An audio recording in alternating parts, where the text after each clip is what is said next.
이 돈이면 충분해. 새벽 2시 화장실에 가려다 우연히 들은 며느리의 목소리였습니다. 그 순간 저는 알았어요. 2년 동안 우리 집에서 효녀 행세를 해온 이 여자의 진짜 모습을 말이죠. 안녕하세요. 저는 올해 65세 박정순입니다.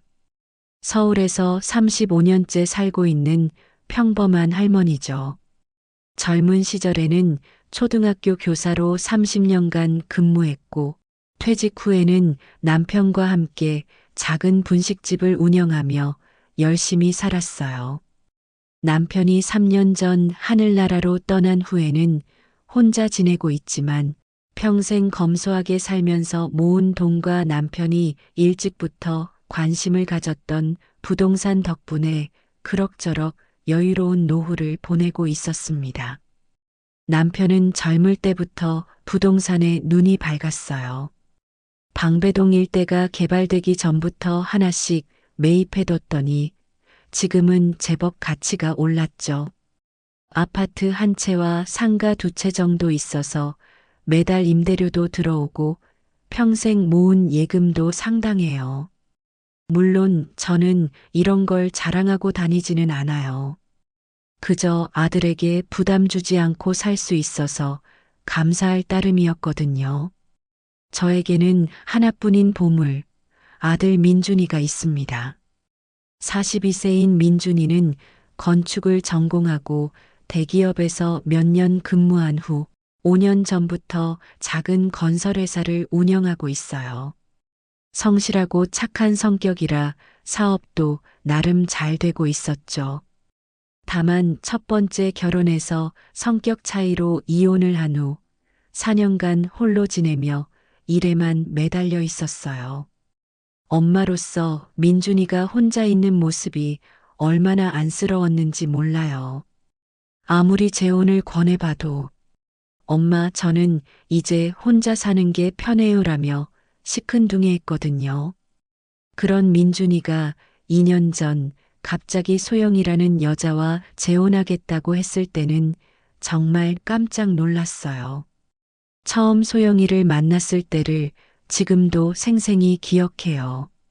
단아한 체형에 곱게 생긴 얼굴, 차분한 말투와 예의 바른 행동. 36세라고 하기엔 정말 젊어 보였어요. 무엇보다 민준이를 바라보는 눈빛이 애정 가득해 보였거든요. 어머님, 처음 뵙겠습니다.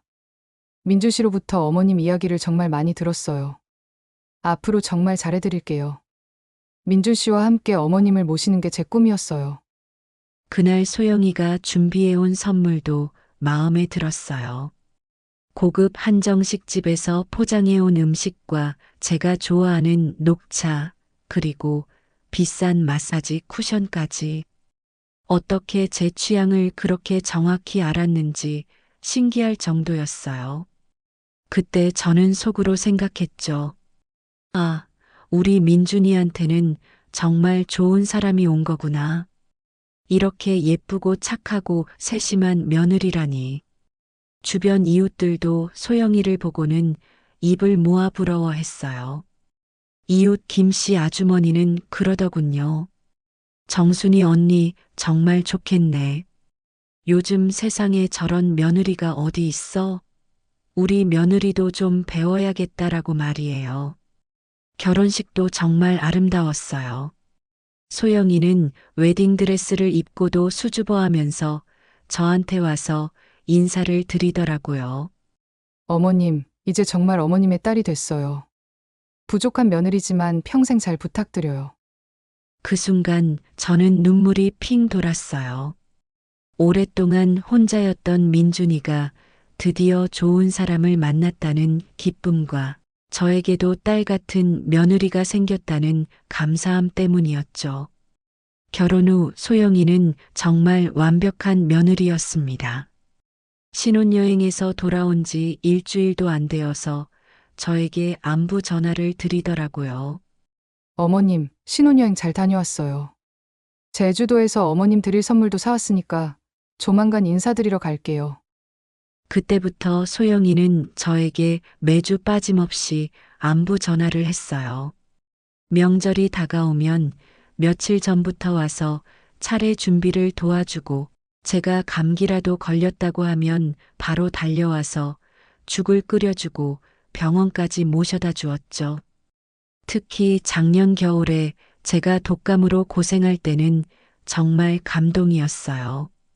소영이가 3일 동안 밤낮으로 간병을 해주면서 약 챙겨주고 미음 끓여주고 등까지 쓸어주더라고요. 어머님, 오늘 컨디션은 어떠세요? 제가 삼계탕 끓여왔어요. 몸보신을 하셔야 해요. 엄마, 소영이가 얼마나 정성스럽게 간병해 주는지 몰라요. 정말 좋은 사람이에요. 그때 저는 진짜 고마웠어요. 나이 들어서 이런 효부를 얻다니 정말 복받은 거라고 생각했거든요.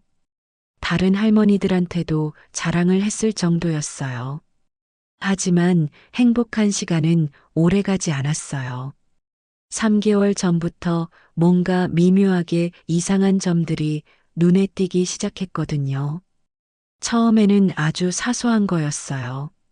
소영이가 집에 올 때마다 유독 제 방 근처를 배회하는 모습을 자주 목격하게 됐거든요. 처음에는 청소를 도와주려고 하나 보다라고 생각했는데 가만히 관찰해 보니 뭔가 달랐어요. 서랍장 주변을 살피거나 옷장 문을 열어보기도 하고 심지어 책장 뒤까지 들여다보는 것 같았어요. 한 달 전 어느 날은 제가 마트에 잠깐 다녀온 사이에 소영이가 제 방에서 나오는 걸 봤어요. 평소 밝고 자신감 있던 모습과 달리 그때는 얼굴이 잔뜩 굳어 있더라고요. 아, 어머님, 깜짝이야. 어머님 이불 정리해드리려고 들어갔었어요. 좀 구겨져 있는 것 같아서요. 그런데 이상한 게 제 이불은 아침에 제가 이미 깔끔하게 정리해 놨었거든요. 그리고 소영이의 손에는 먼지 한 점 없이 깨끗했어요. 이불을 정리했다면 먼지라도 좀 묻었을 텐데 말이죠.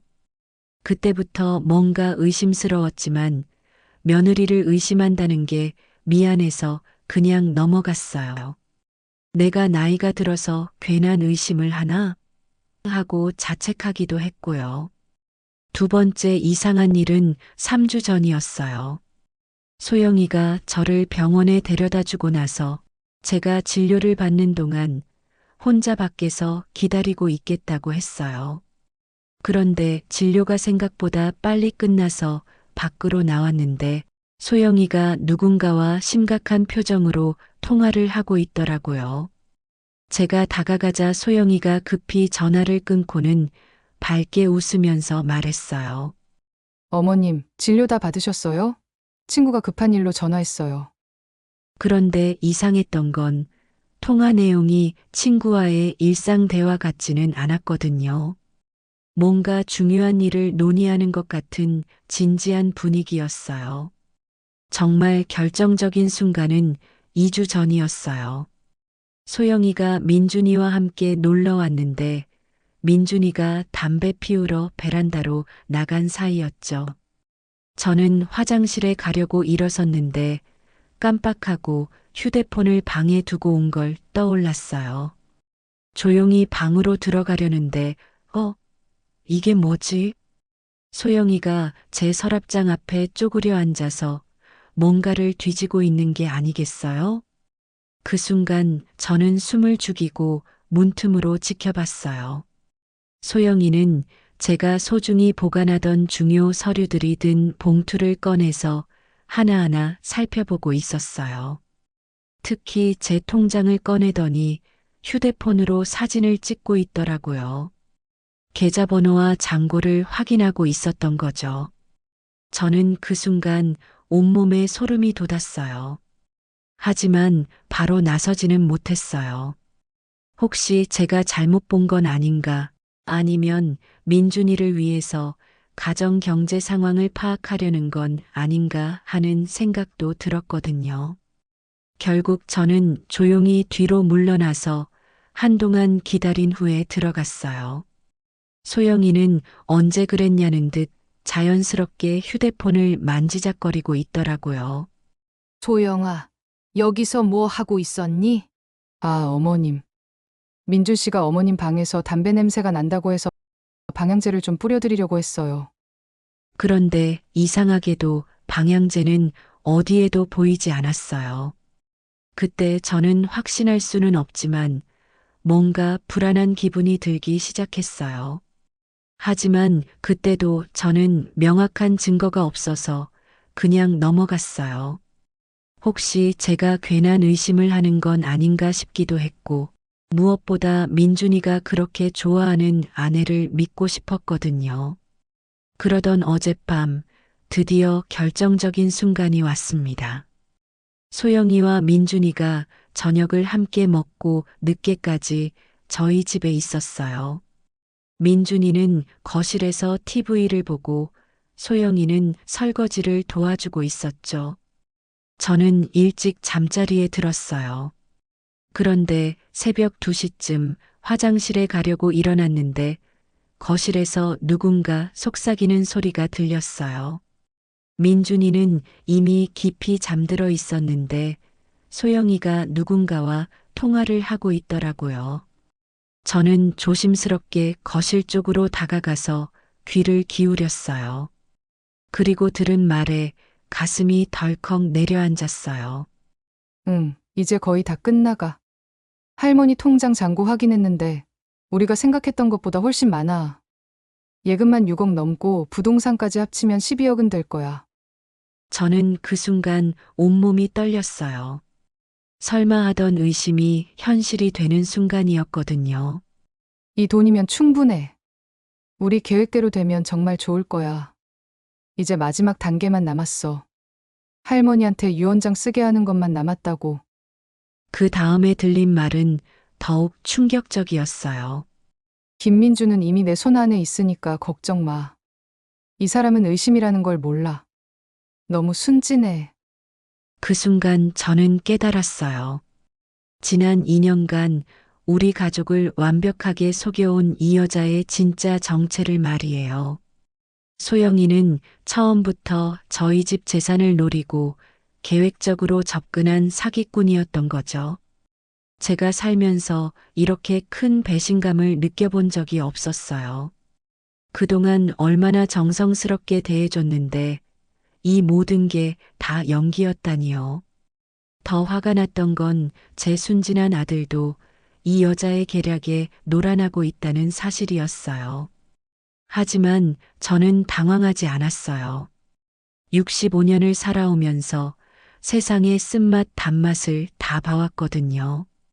젊은 시절 교사로 일하면서 온갖 사람들을 다 만나봤고 식당을 운영하면서도 별의별 일들을 다 겪어봤어요.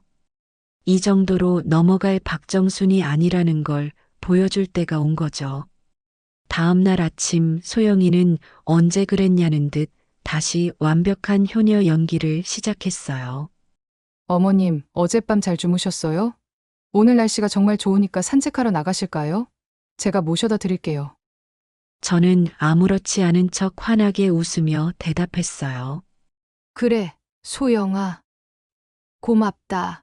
정말 너 같은 며느리를 둬서 내가 얼마나 행복한지 몰라. 너가 우리 집에 온 건 정말 큰 복이야. 그 순간 소영이의 얼굴에 스치는 미묘한 표정을 저는 놓치지 않았어요. 죄책감이나 미안함이 아니라 역시 쉽게 속는 늙은이네라는 우월감과 안도감이었죠. 저는 이때 결심했어요. 이 가짜 며느리의 정체를 완벽하게 밝혀내서 제 순진한 아들을 구해내겠다고 말이에요. 비록 65세의 할머니지만 아직 정신은 또렷하고 무엇보다 내 자식을 지키려는 모성은 그 어떤 것보다 강하거든요. 소영아, 네가 누구를 상대로 사기를 치려는지 똑똑히 보여주마. 할머니라고 만만하게 보지 말았어야 했는데. 그날 이후 저는 완전히 달라졌어요. 겉으로는 평소와 똑같이 행동했지만 속으로는 소영이의 모든 행동을 관찰하기 시작했거든요. 65년을 살아온 경험이 헛되지 않았어요. 이제 진짜 박정순이 누구인지 보여줄 때가 온 거죠. 하지만 혼자서는 한계가 있었어요. 이런 일은 경험이 있는 사람의 도움이 필요했거든요. 그래서 첫 번째로 한 일은 오랜 친구 홍병철 삼촌에게 연락하는 것이었어요. 병철 삼촌은 저보다 5살 많은 70세인데 평생 시중은행에서 일하다 지점장까지 올라가서 퇴직한 후 지금은 여유롭게 지내고 계시거든요. 무엇보다 세상 물정에 밝고 판단력이 뛰어나서 이런 일에는 제격이었어요. 은행에서 일하면서 온갖 사기 수법들을 다 봐왔다고 하시거든요. 병철 오빠, 급한 일이 있어서 그러는데 시간 좀 내주실 수 있어요? 무슨 일인데 그렇게 심각해? 우리 정순이가 이런 톤으로 말하는 거 처음 듣는다. 동네 카페에서 만나 지금까지 있었던 모든 상황을 자세히 털어놓았어요. 소영이의 이상한 행동들부터 새벽에 들은 충격적인 통화 내용까지 빠짐없이 설명했을 때 병철 삼촌의 표정이 점점 굳어지더라고요. 정순아, 이건 단순히 볼 수 있는 사기 결혼의 문제가 아니야. 완전히 계획된 사기야. 요즘 이런 수법이 정말 많다고 들었어.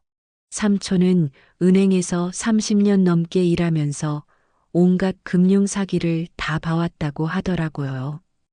특히 재산이 있는 노인들을 노리는 수법들을 많이 목격했다면서 제 이야기를 듣고는 전형적인 결혼 사기의 변형이라고 하더군요. 문제는 민준이야. 네 아들이 완전히 믿고 있으니까. 네가 아무리 말해도 안 들을 거야. 확실한 증거가 필요해. 병철 삼촌은 은행 재직 시절 이런 사기 사건들을 수없이 봤다면서 피해자 가족들이 가장 어려워하는 게 바로 당사자를 설득하는 일이라고 하더라고요. 사기꾼들은 피해자의 심리를 완벽하게 조종해 특히 외로운 사람들한테는 더욱 효과적이지. 민준이도 4년 동안 혼자 살면서 외로웠을 테니까 더 쉽게 넘어간 거야. 삼촌의 조언에 따라 저는 체계적으로 증거를 모으기 시작했어요. 첫 번째 단계는 소영이의 과거를 더 자세히 파악하는 것이었어요. 민준이한테는 들키지 않게 자연스럽게 소영이에 대해 더 많은 정보를 얻어야 했거든요. 며칠 후 민준이가 혼자 왔을 때 저는 일부러 소영이 얘기를 꺼냈어요. 민준아, 소영이 고향이 정확히 어디라고 했지? 부산 어느 동네야? 나도 젊을 때 부산에서 살았는데 혹시 아는 곳일지도 몰라. 엄마, 소영이는 부산 해운대구 출신이라고 했어요. 부모님이 일찍 돌아가셔서 혼자 고생하면서 서울로 올라왔다고 해요. 그럼 형제자매는 없고? 네, 외동딸이래요. 친척들도 연락이 다 끊어진 상태라고 해요. 그래서 더 외로웠나 봐요. 이 말을 듣는 순간 저는 더욱 확신했어요. 너무나 완벽한 설정이었거든요. 과거를 확인할 사람이 아무도 없다는 건 사기꾼들이 가장 즐겨 사용하는 설정이라고 병철 삼촌이 그랬었어요. 에구, 소영이가 서울 올라와서 뭐 하며 살았대? 처음에는 카페에서 아르바이트 하다가 나중에는 작은 회사에서 사무직으로 일했다고 해요. 그러다가 저랑 만난 거죠. 민준이는 소영이에 대해 자세히 아는 게 별로 없었어요. 2년을 사귀고 결혼까지 했는데도 구체적인 과거 이야기는 거의 모르고 있더라고요. 그 다음 주 소영이가 또 집에 왔을 때 저는 더욱 세밀하게 관찰했어요. 평소에는 보이지 않던 것들이 하나씩 눈에 들어오기 시작했어요. 가장 먼저 눈에 띈 건 소영이의 손이었어요. 집안일을 많이 한다는 사람치고는 너무 깨끗하고 부드러웠거든요. 제가 평생 집안일하면서 생긴 거친 손과는 완전히 다른 모습이었어요. 게다가 손톱도 항상 깔끔하게 관리되어 있었고요. 그리고 요리를 할 때도 뭔가 어색했어요. 칼질이나 불 조절하는 모습을 보면 익숙하지 않은 것 같았거든요. 어머님, 오늘 제가 미역국 끓여드릴게요. 그런데 미역을 불리는 것부터 서툴렀어요. 미역 양을 제대로 가늠하지 못하고 물의 양도 맞추지 못했어요. 평소 요리를 자주 한다는 사람치고는 너무 서툴렀어요. 소영아, 미역국 자주 끓여봤다고 했지? 네, 어머님. 그런데 오늘은 왜인지 손이 좀 안 따르네요. 그때 소영이가 당황하는 모습을 보니 더욱 의심스러웠어요. 두 번째로 눈에 띈 건 소영이의 말투였어요. 평소에는 조심스럽고 예의 바르게 말하는데 전화를 받을 때는 완전히 다른 사람이 되더라고요. 목소리 톤도 높아지고 말투도 거칠어졌어요. 어느 날 소영이가 화장실에 간 사이 휴대폰이 울렸는데 제가 소영아, 전화 왔어라고 하니까 황급히 나와서 전화를 받더라고요. 여보세요? 아, 지금 좀 곤란해.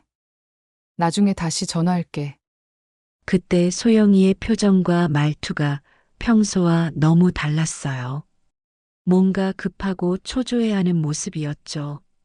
평소에 차분하고 예의 바른 모습과는 180도 다른 모습이었어요. 세 번째로 이상했던 건 소영이의 생활 패턴이었어요. 전업주부라고 했으면서도 자주 외출을 했거든요. 그것도 구체적인 목적지를 말하지 않고요. 어머님, 오늘은 친구 만나서 좀 늦을 것 같아요. 그런데 어떤 친구인지, 어디서 만나는지에 대해서는 구체적으로 말하지 않았어요. 보통 며느리라면 시어머니에게 더 자세히 설명하는 게 자연스러울 텐데 말이죠.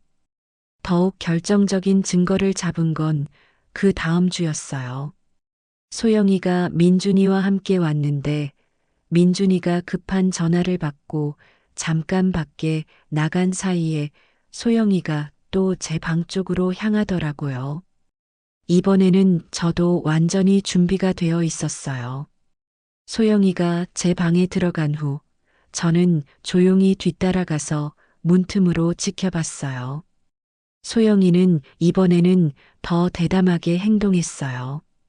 제 서랍장뿐만 아니라 옷장 속, 심지어 침대 밑까지 뒤지고 있었거든요. 그 순간 저는 휴대폰으로 소영이의 모습을 몰래 촬영했어요. 비록 화질이 선명하지는 않았지만 분명히 남의 방을 뒤지고 있는 모습이 담겨 있었어요. 소영이는 제 중요한 서류들을 하나하나 꺼내서 휴대폰으로 사진을 찍고 있었어요. 통장뿐만 아니라 부동산 등기부등본, 심지어 보험 서류까지 모두 촬영하고 있더라고요. 그런데 소영이가 갑자기 돌아보는 바람에 저는 재빨리 숨었어요. 다행히 들키지는 않았지만 가슴이 쿵쾅거렸어요. 만약 들켰다면 어떻게 됐을지 생각하니까 정말 무서웠어요. 그날 밤 저는 병철 삼촌에게 급히 연락했어요. 제가 찍은 영상을 보여드렸더니 삼촌의 얼굴이 심각해지더라고요. 정순아, 이제는 전문가의 도움이 필요해. 내가 아는 사설 탐정이 있어. 이런 일에 경험이 많은 사람이야. 며칠 후 저는 병철 삼촌과 함께 사설 탐정을 만났어요. 박 탐정은 50세 정도의 중년 남성으로 20년 넘게 이 일을 해온 베테랑이었어요. 할머님, 요즘 이런 케이스가 정말 많아요. 특히 재산이 있는 독거노인이나 자녀가 하나뿐인 경우를 노리는 수법이죠. 박 탐정은 지금까지 제가 모은 증거들을 보더니 고개를 끄덕였어요. 할머님께서 생각보다 많은 증거를 모으셨네요. 하지만 이것만으로는 부족해요. 더 결정적인 증거가 필요해요. 박탐정은 소영이의 신상 정보를 정확히 조사해 보겠다고 했어요. 주민등록번호만 알면 과거 이력을 어느 정도 파악할 수 있다고 하더라고요. 그런데 문제는 소영이의 주민등록번호를 어떻게 자연스럽게 알아내느냐는 거였어요. 민준이한테 직접 물어볼 수도 없고 소영이한테 물어보기도 어색하고요. 그때 저는 기가 막힌 아이디어를 떠올렸어요. 마침 추석이 다가오고 있었거든요. 차례상에 올릴 과일과 음식을 대량으로 인터넷 주문한다면서 소영이한테 도움을 요청하는 거였어요. 소영아, 추석 차례상 준비 때문에 그러는데 요즘은 다 인터넷으로 주문한다더라. 그런데 나는 너무 어려워서 잘 모르겠어. 혹시 너가 도와줄 수 있을까? 물론이죠, 어머님. 제가 다 주문해 드릴게요. 소영이는 기꺼이 도와주겠다고 했어요. 그리고 컴퓨터 앞에 앉아서 인터넷 쇼핑몰에 주문을 하기 시작했어요. 그때 소영이가 주문을 하면서 자연스럽게 주민등록번호를 입력하는 걸 제가 옆에서 슬쩍 확인했어요. 다행히 아직 시력은 괜찮거든요. 이런 중요한 순간에는 더욱 신경이 곤두섰어요. 박탐정에게 주민등록번호를 전달하고 며칠을 기다렸습니다. 조사 결과가 나왔을 때는 정말 충격이었어요. 할머님, 이 여자 정말 문제가 많네요. 진짜 이름은 이소영이 맞는데 과거 이력이 깨끗하지 않아요. 소영이는 과거에 결혼 사기로 2번이나 고발당한 적이 있었어요. 다만 피해자들이 합의를 봐서 실형은 피했지만 경찰서에는 기록이 남아 있었다고 하더라고요. 더 심각한 건 동업자가 있다는 거예요. 통화 기록을 보니까 박철민이라는 남자와 자주 연락을 주고받는데 이 사람도 전과자예요. 박탐정이 보여준 자료를 보니까 정말 치밀한 사기 조직이었어요. 소영이는 미끼 역할을 하고 박철민이라는 남자가 뒤에서 전체적인 계획을 세우는 구조였어요. 할머님, 이런 조직은 보통 6개월에서 1년 정도 시간을 들여서 타겟의 신뢰를 얻은 후 재산을 가로채요. 하지만 이소영 씨의 경우 2년이나 걸린 걸 보면 할머님 재산 규모가 상당해서 더 신중하게 접근한 것 같아요. 저는 그 순간 등골이 서늘해졌어요. 이런 위험한 사람이 우리 가족 곁에 2년이나 있었다니요. 그리고 제가 그동안 얼마나 위험한 상황에 있었는지 깨달았어요. 더 충격적인 사실은 소영이가 민준이와 결혼하기 전에도 다른 남자와 결혼해서 재산을 빼앗은 전력이 있다는 거였어요. 그 피해자는 지금도 빚에 시달리고 있다고 하더라고요.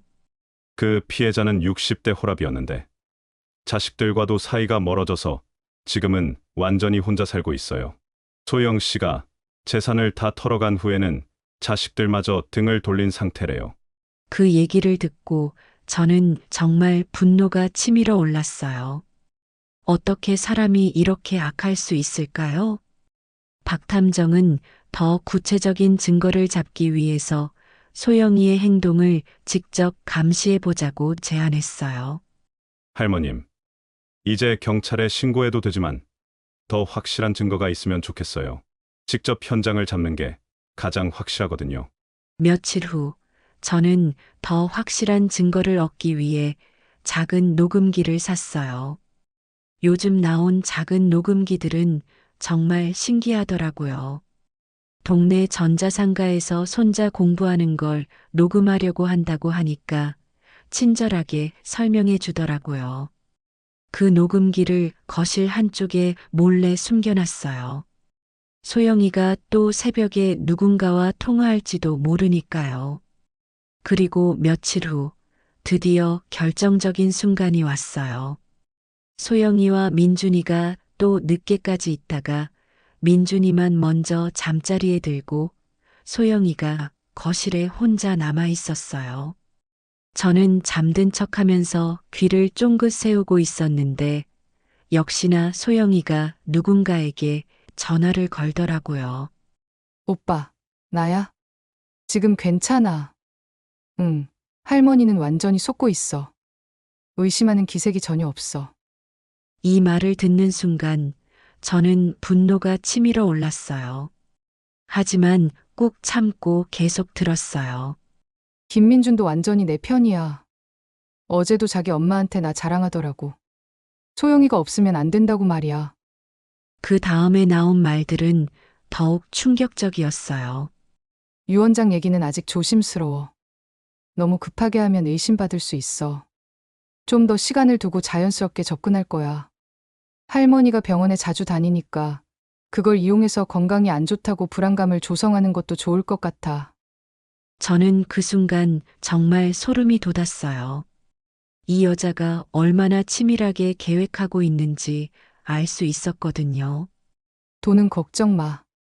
할머니 통장에 6억이 넘게 있고 부동산까지 합치면 12억은 돼. 우리가 지금까지 투자한 시간과 노력에 비하면 충분한 보상이야. 좋아, 그럼 이제 마지막 단계로 넘어가자. 할머니한테 유 원장 얘기를 조심스럽게 꺼내는 거야. 어떻게 접근할까? 건강검진 결과를 핑계로 하면 돼. 나이도 많고 혈압이나 당뇨 같은 것들 때문에 불안하다고 하면서 자연스럽게 유 원장 필요성을 제기하는 거야. 다음 날 저는 병철 삼촌과 박탐정에게 급히 연락했어요. 녹음 파일을 들려드렸더니 두 분 모두 표정이 심각해지더라고요. 정순아, 이건 정말 심각해. 이 사람들이 완전히 조직적으로 움직이고 있어. 이제 직접 만나는 현장을 잡아야 해요. 그래야 완벽한 증거가 돼요. 박탐정이 소영이의 통화 상대인 박철민에 대해서도 조사를 해봤는데 이 남자는 정말 악질이었어요. 박철민은 오래전부터 이런 수법을 써온 상습범이에요. 지금까지 피해자가 수십 명에 달해요. 며칠 후 박탐정에게서 중요한 연락이 왔어요. 할머님, 급한 소식이 있어요. 소영 씨가 내일 박철민과 만날 예정이에요. 중요한 계획을 논의할 것 같아요. 저는 그 순간 결심했어요. 내일 소영이와 박철민의 만남을 직접 확인해서 결정적인 증거를 잡기로 말이에요. 다음 날 소영이는 평소처럼 저에게 안부 전화를 걸었어요. 어머님, 오늘은 친구 만나러 가서 조금 늦을 것 같아요. 저는 아무렇지 않게 대답했어요.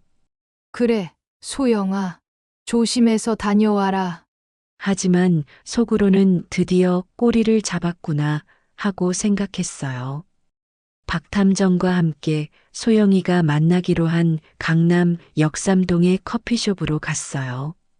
박탐정은 소영이가 자신을 모르는 점을 이용해서 소영이 근처 자리에 앉기로 했어요. 할머님은 멀리 떨어진 자리에서 지켜보시고, 저는 가까이 앉아서 대화를 녹음할게요. 커피숍에 도착해서 보니까 소영이가 30대 중반 정도로 보이는 남자와 심각한 표정으로 대화를 나누고 있었어요. 박탐정은 자연스럽게 그들 옆 테이블에 앉아서 신문을 읽는 척하면서 대화를 녹음했어요. 30분 정도 후에 박탐정이 제게 와서 녹음된 대화 내용을 들려줬는데 정말 끔찍한 내용이었어요. 이제 마지막 단계야. 할머니한테 유 원장 얘기를 꺼내는 거야. 너무 급하게 하면 의심받을 것 같은데. 괜찮아. 할머니 나이 생각해봐. 65세면 유 원장 정도는 자연스러운 거야. 건강이 안 좋다는 핑계로 자연스럽게 접근해. 그 다음에 나온 말들은 더욱 치가 떨렸어요. 할머니가 유 원장을 쓰고 나면 사고를 당하게 해야 해. 사고라니. 너무 위험하지 않을까? 요양원에서 자연사하는 걸로 하면 돼. 요즘 그런 요양원들이 많잖아. 돈만 주면 조용히 처리해주는 곳들 말이야. 저는 그 순간 온몸이 얼어붙었어요. 이 사람들이 정말로 저를 죽이려고 계획하고 있었던 거예요. 12억이면 우리가 지금까지 한 일 중에 가장 큰 건이야. 이것만 성공하면 당분간 편하게 살 수 있어. 김민준 걔는 어떻게 할 거야? 걔는 상관없어. 어차피 할머니 죽고 나면 상속받을 거잖아. 그러면 너는 이혼해서 자연스럽게 재산을 나눠 가지면 되는 거고. 박탐정과 저는 서로 눈을 마주쳤어요. 이제는 더 이상 망설일 시간이 없었어요. 그날 저녁 저는 민준이를 집으로 불렀어요. 이제는 모든 걸 털어놓을 때가 온 거죠. 민준아, 엄마가 아주 중요한 얘기가 있어. 끝까지 들어줘. 엄마, 무슨 일이세요? 표정이 너무 심각해요. 저는 지금까지 모은 모든 증거들을 민준이 앞에 차근차근 꺼내 놓았어요. 소영이가 제 방을 뒤지는 사진, 새벽에 통화하는 녹음 파일, 그리고 박탐정이 조사한 소영이의 과거 이력까지 모든 걸 보여줬어요. 하지만 민준이의 반응은 여전히 믿기 어렵다는 것이었어요. 엄마, 이건 말이 안 돼요. 소영이가 그런 사람일 리 없어요. 2년 동안 지켜봤는데 민준아, 엄마가 거짓말할 이유가 있겠니? 이 녹음 파일을 한번 들어봐. 소영이가 새벽에 나눈 통화 내용을 들려줬을 때 민준이의 얼굴이 점점 파랗게 변해갔어요. 이게 정말 소영이 목소리예요? 그래, 민준아. 엄마가 직접 들은 거야. 그리고 이것만 봐도 부족해서 전문가까지 찾아갔어. 박탐정이 녹음한 커피숍에서의 대화 내용을 들려줄 때는 민준이가 완전히 충격에 빠졌어요. 그 사람이 엄마를 죽이려고 했다고요? 그래.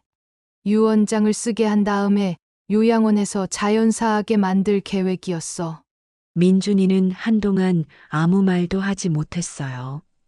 자신이 2년 동안 사랑했던 여자가 자신의 어머니를 죽이려고 계획했다는 사실을 받아들이기 어려웠을 거예요. 엄마, 저는 정말 몰랐어요. 소영이가 그렇게 좋은 사람인 줄만 알았는데 그때서야 민준이가 현실을 받아들이기 시작했어요. 2년 동안 자신이 얼마나 철저히 속았는지 깨닫게 된 거죠. 민준이는 울음을 터뜨렸어요. 분노와 배신감, 그리고 자신의 어머니를 위험에 빠뜨렸다는 죄책감이 한꺼번에 몰려왔을 거예요.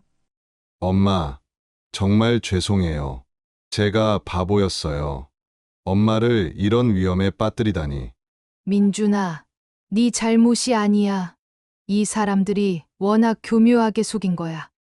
그때 저는 민준이를 꽉 안아줬어요. 제 아들도 피해자였거든요. 이제 중요한 건 어떻게 해결하느냐야. 엄마한테 좋은 계획이 있어. 엄마, 그럼 어떻게 해야 해요? 경찰에 신고해야 하나요? 경찰 신고는 나중에 하고 우선 이 여자한테 마지막 덫을 놓을 거야. 저는 이미 계획을 세워뒀어요. 소영이와 박철민을 완전히 함정에 빠뜨릴 완벽한 계획을 말이에요. 병철 삼촌과 박탐정에게도 제 계획을 설명했는데 두 분 모두 좋은 아이디어라고 하더라고요. 소영이가 유언장 얘기를 꺼내면 우리는 그 덫에 걸려주는 척할 거야. 그 다음에 결정적인 순간에 모든 걸 뒤집는 거지. 너무 위험하지 않을까요? 민준아, 엄마를 믿으렴. 65년을 살아온 게 헛되지 않다는 걸 보여줄게. 할머님 계획이 정말 좋아요.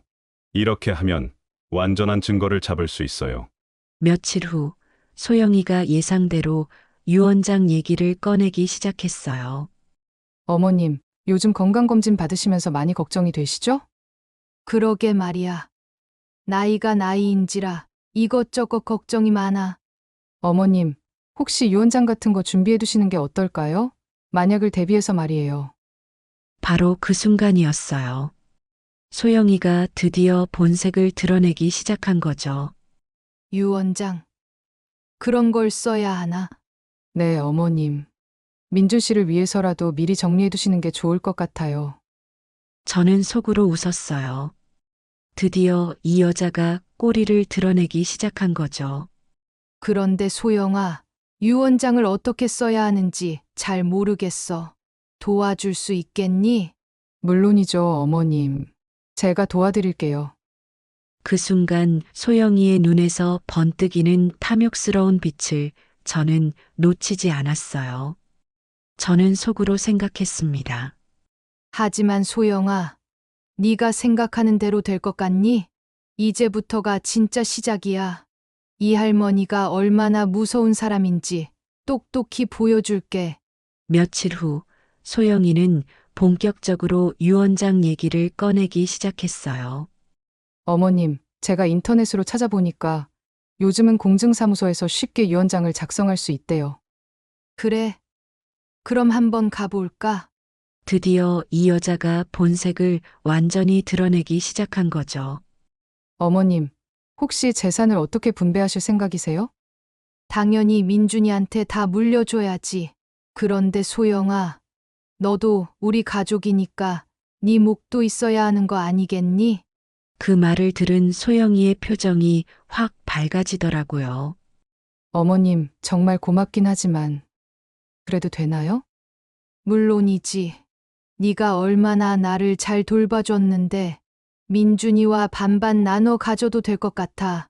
소영이는 그 말을 듣고는 완전히 들떠 있었어요. 6억 원을 반씩 나누면 3억 원씩이니까 자기 계획이 성공하고 있다고 생각했을 거예요. 일주일 후, 저는 소영이와 함께 공증사무소에 갔어요. 물론 미리 공증인과 상의해뒀죠. 미리 변호사를 통해 상황을 설명해뒀는데 법적으로 문제 없다고 하더라고요. 공증사무소에서 저는 연기를 시작했어요. 공증인님, 제가 나이도 많고 건강도 안 좋아서 유언장을 쓰려고 해요. 네, 할머님. 어떻게 재산을 분배하실 예정이세요? 아들 민준이와 며느리 소영이한테 반반씩 주려고 해요. 그때 소영이가 옆에서 겉으로는 사양하는 척했지만 얼굴에는 환한 미소가 번지더라고요. 어머님, 제가 너무 많이 받는 게 아닐까요? 아니야. 소영아, 네가 받아 마땅해. 유언장 작성이 끝나고 집에 돌아오는 길에 소영이가 말했어요. 어머님, 정말 감사해요. 어머님 덕분에 민준 씨와 저희 미래가 밝아졌어요. 그 순간 저는 속으로 웃었어요. 소영아, 네 미래가 어떨지 두고 보자. 그날 밤 소영이는 또 박철민에게 전화를 걸었어요. 물론 저는 녹음기를 준비해뒀죠. 오빠, 드디어 유언장 받아냈어. 할머니가 나한테 3억을 주기로 했어. 잘했어. 그럼 이제 마지막 단계만 남았네. 언제 실행할까? 다음 주가 좋겠어. 할머니를 요양원에 보내고 한 달 안에 조용히 처리하는 거야. 이 대화를 듣고 저는 더 이상 기다릴 수 없다고 생각했어요. 이제 모든 준비가 끝났으니까 마지막 카드를 꺼낼 때가 온 거죠. 다음 날 저는 소영이에게 전화를 걸었어요. 소영아, 오늘 저녁에 우리 집에서 가족 모임을 하자. 중요한 얘기가 있어. 네, 어머님. 무슨 중요한 얘기세요? 와서 들어보렴. 그날 저녁 소영이와 민준이가 모두 집에 왔어요. 거실에는 병철 삼촌과 박탐정도 함께 있었어요. 소영이가 낯선 사람들을 보고 어리둥절해 했어요. 어머님, 이분들은 누구세요? 소개할게. 병철 삼촌은 내 오랜 친구고 박탐정님은 사설탐정이야. 그 순간 소영이의 얼굴이 하얗게 변했어요. 소영아, 아니 이소영 씨. 이제 연기 그만하고 진짜 모습을 보여주면 안 될까? 어머님, 무슨 말씀이세요? 저는 테이블 위에 모든 증거 자료를 펼쳐 놓았어요. 사진, 녹음 파일, 과거 범죄 기록, 그리고 박철민과의 대화 내용까지. 이소영 씨, 당신의 본명도 알고 과거에 2번이나 결혼 사기를 친 것도 알고 박철민이라는 공범과 함께 계획적으로 우리 가족에게 접근한 것도 다 알아. 소영이는 이제 완전히 당황했어요. 평소의 차분한 모습은 온데간데 없고 눈동자가 흔들리면서 말도 제대로 못하더라고요. 그게 무슨, 특히 어젯밤 박철민과의 통화도 다 녹음했어. 나를 요양원에 보내서 조용히 처리하겠다고 한 것도 말이야. 그때 녹음기에서 흘러나온 소영이와 박철민의 대화를 들려줬어요. 할머니를 요양원에 보내고 한 달 안에 조용히 처리하는 거야. 알겠어, 오빠. 녹음을 듣고 나서 소영이는 완전히 무너져 내렸어요. 아니에요. 그게 아니에요. 그게 아니라고? 그럼 뭐가 맞는 건데? 소영이는 더 이상 변명할 수 없다는 걸 깨달았는지 갑자기 태도가 180도 바뀌더라고요. 그래요, 맞아요. 당신 돈이 목적이었어요. 그런데 뭐 어때요? 어차피 죽을 사람 돈 미리 쓰는 게 뭐가 나빠요? 드디어 진짜 모습을 드러낸 거죠. 그동안 보여줬던 효녀의 모습은 모두 거짓이었던 거예요. 2년 동안 착한 척하느라 얼마나 힘들었는지 알아요? 당신 같은 까다로운 할머니 상대하는 게 얼마나 짜증났는지. 민준이가 그 말을 듣고는 완전히 분노했어요. 소영아, 어떻게 그런 말을 할 수 있어? 야, 김민준, 너도 속은 거야. 나한테 사랑 같은 건 처음부터 없었어. 전부 다 연기였다고. 민준이는 충격을 받아서 말도 못하고 있었어요. 2년 동안의 결혼 생활이 모두 거짓이었다는 걸 받아들이기 어려웠을 거예요. 이소영 씨, 당신은 이제 끝났어. 모든 증거가 다 있으니까 경찰에 신고할 거야. 신고해봐요. 어차피 아직 실제 피해는 없잖아요. 이소영 씨, 사기 미수와 살인 계획만으로도 충분해요.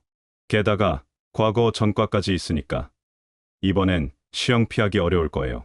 그때 소영이가 갑자기 무릎을 꿇고 빌기 시작했어요. 제발. 제발 용서해주세요. 박철민이 시켜서 한 거예요. 제가 원해서 한 게 아니에요. 이제 와서 다른 사람 탓을 하는 모습을 보니까 정말 비열하다는 생각이 들었어요. 이소영 씨, 지금까지 당신이 한 행동들을 생각해 보세요. 용서받을 자격이 있다고 생각해요? 병철 삼촌이 나서서 말했어요. 소영 씨, 우리는 이미 경찰에 신고했어요. 곧 경찰이 올 거예요. 그 말을 들은 소영이는 완전히 절망에 빠졌어요. 도망가려고 했지만 이미 출입구는 박탐정이 막고 있었어요. 30분 후 경찰이 도착했어요. 소영이는 사기 미수와 살인 계획 혐의로 체포되었어요. 이소영 씨, 사기 미수 및 살인 계획 혐의로 긴급 체포합니다. 소영이가 수갑을 차고 끌려가는 모습을 보니까 후련하면서도 한편으로는 안쓰럽기도 했어요. 어떻게 사람이 저렇게까지 타락할 수 있을까 하는 생각이 들었거든요. 며칠 후 박철민도 체포되었다는 소식을 들었어요. 소영이가 모든 걸 자백해서 공범들까지 모두 잡혔다고 하더라고요. 그 후 한 달 동안 민준이는 많이 힘들어했어요.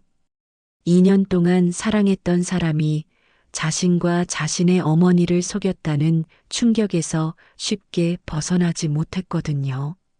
어느 날 민준이가 저에게 말했어요. 엄마, 정말 죄송해요. 제가 바보였어요. 민준아, 네 잘못이 아니야. 그 사람들이 워낙 교묘했던 거지. 엄마가 저를 구해주지 않았다면 정말 큰일 날 뻔했어요. 그래도 다행이야. 우리 가족이 무사해서 말이야. 재판 결과 소영이는 사기 미수와 살인 계획 혐의로 5년형을 받았어요. 박철민은 주범으로 7년형을 받았고요. 과거 전과까지 고려해서 실형을 피할 수 없었어요. 그리고 6개월 후 놀라운 일이 일어났어요. 민준이가 정말 좋은 사람을 만나게 된 거예요. 지혜 씨는 30대 중반의 초등학교 교사였어요. 제가 젊은 시절 했던 직업과 같은 직업이라서 더욱 친근감이 들었어요. 지혜 씨, 우리 민준이랑 어떻게 만나게 됐어요? 어머님, 저희는 친구 소개로 만났어요. 민준 씨가 처음에는 재혼에 대해 많이 조심스러워 하더라고요. 그럴 만도 했어요. 한 번 큰 상처를 받았으니까요. 하지만 지혜 씨는 소영이와는 완전히 달랐어요. 진실하고 따뜻한 마음을 가진 분이었거든요. 무엇보다 제 과거나 재산에 대해서는 전혀 관심을 보이지 않고 오직 민준이와 저의 건강과 행복만 걱정해 주시더라고요. 1년 후 민준이와 지혜는 결혼했어요. 이번에는 정말 축복받는 결혼이었어요. 결혼식 날 저는 정말 행복했어요. 제 아들이 드디어 진짜 좋은 사람을 만났다는 기쁨과 우리 가족이 모든 위기를 극복했다는 안도감 때문이었죠. 어머님, 앞으로 잘 부탁드려요. 지혜야, 고마워. 우리 민준이 잘 부탁해. 지금 생각해보면 정말 아찔했어요. 만약 제가 그때 소영이의 정체를 눈치채지 못했다면 정말로 큰일이 났을지도 몰라요. 하지만 65년을 살아온 경험이 헛되지 않았어요. 세상에는 나쁜 사람들도 있지만 그보다 더 많은 좋은 사람들이 있다는 걸 깨달았거든요. 여러분도 혹시 주변에 이상한 사람이 있다면 너무 쉽게 믿지 마세요. 특히 갑자기 나타나서 과도하게 친절한 사람이나 여러분의 재산에 관심을 보이는 사람들은 조심하셔야 해요. 나이가 들었다고 해서 무력하다고 생각하지 마세요. 오히려 오랜 경험이 우리의 가장 큰 무기가 될 수 있어요. 저는 이 일을 통해서 가족의 소중함을 다시 한번 깨달았어요. 그리고 아무리 어려운 상황에서도 포기하지 않으면 길이 있다는 것도 배웠고요. 지금 저는 민준이와 새며느리 지혜와 함께 행복하게 살고 있어요. 진짜 가족의 따뜻함이 무엇인지 매일매일 느끼면서 말이에요. 제 이야기를 끝까지 들어주셨다면 댓글로 잘 들었어요. 혹은 따뜻한 응원 한마디 적어주세요. 여러분의 댓글과 좋아요는 저에게 큰 힘이 됩니다. 그리고 여러분도 항상 건강하시고 행복하세요. 구독과 알림 설정을 해주시면 다음 이야기를 빠르게 만나보실 수 있습니다. 더 좋은 이야기로 또 찾아뵙겠습니다. 감사합니다.